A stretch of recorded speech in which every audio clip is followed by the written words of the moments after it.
Good morning, class. Today we are going to learn advantages of OTC market, that is the over the counter. ठीक है, over the counter market.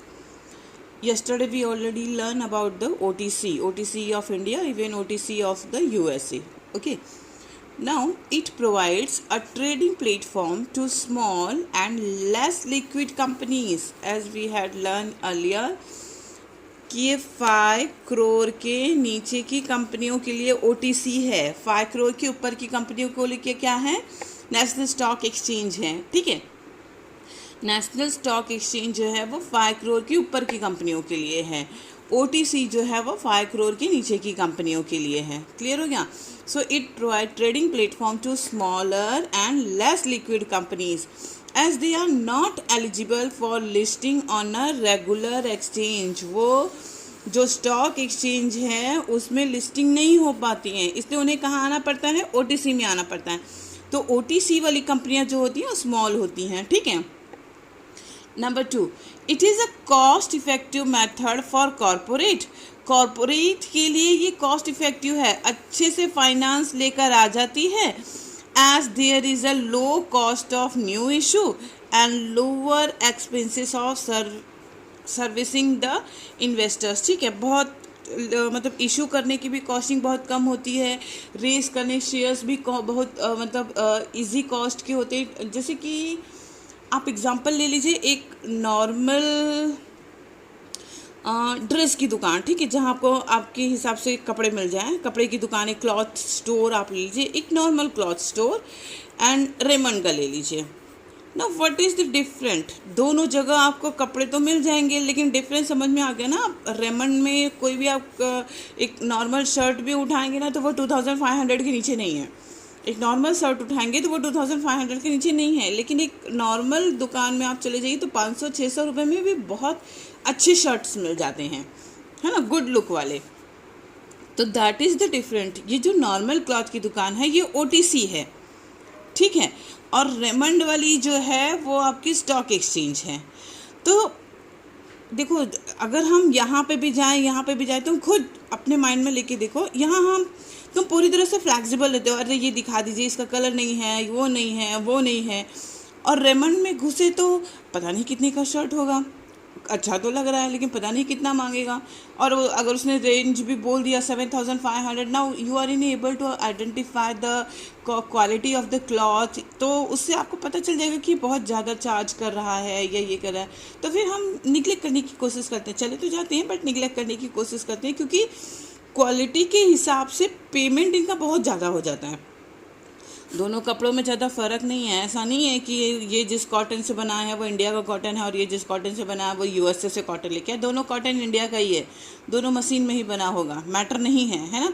बस थोड़ा सा यही है कि ये नीट एंड क्लीन और इसका ज़्यादा ख्याल रखे हैं, ये नहीं इतना रखते हैं.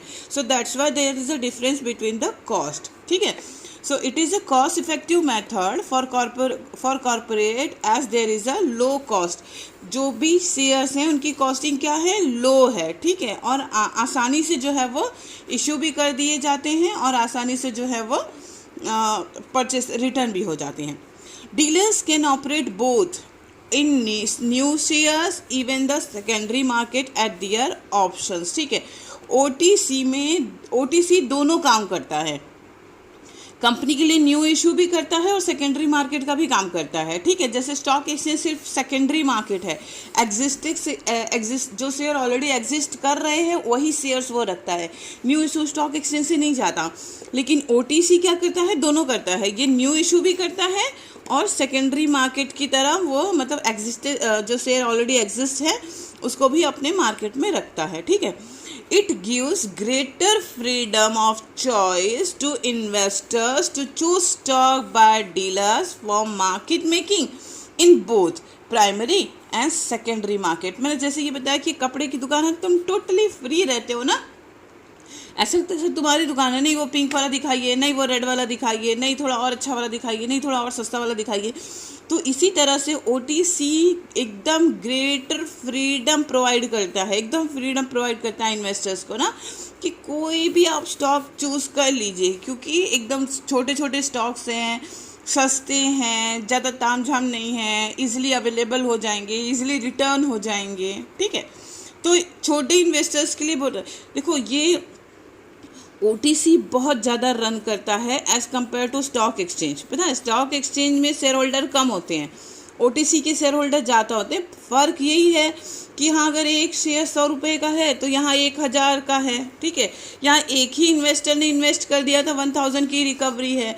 यहाँ 1000 की रिकवरी करने के लिए आपको कम से कम 100 शेयर होल्डर चाहिए होंगे। तो ओटीसी के होल्डर ज़्यादा है लेकिन इनकम कम है, स्टॉक एक्सचेंज के होल्डर्स कम हैं लेकिन इनकम ज़्यादा है, ठीक है। तो यही डिफरेंस है। It is a transparent system of trading with no problem of bad even the short deliveries. जल्दी डिलीवरी हो जाती है, बैड डेट्स नहीं होता, ट्रांसपेरेंट है, ऑनलाइन है। मैंने पहले भी बताया कि ओटीसी का जोग्राफिकल एरिया नहीं होता है, सब कुछ ऑनलाइन होता है, सब कुछ आपके सामने होता है, आपकी आंखों की नज़रों के नीचे होता है।